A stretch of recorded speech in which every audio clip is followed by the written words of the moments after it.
நீங்கள் இங்கு பார்க்கும் இந்த பேனாக்களில் இங்க் எனப்படும் மை உள்ளே இருக்காது.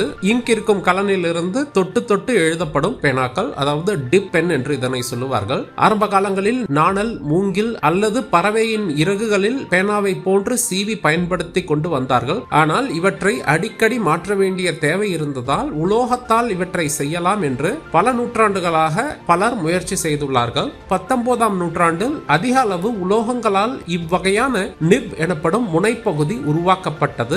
இவை மரம், எலும்பு என்று பல பொருட்களோடு இணைக்கப்பட்டு பேனா வடிவில் செய்யப்பட்டது.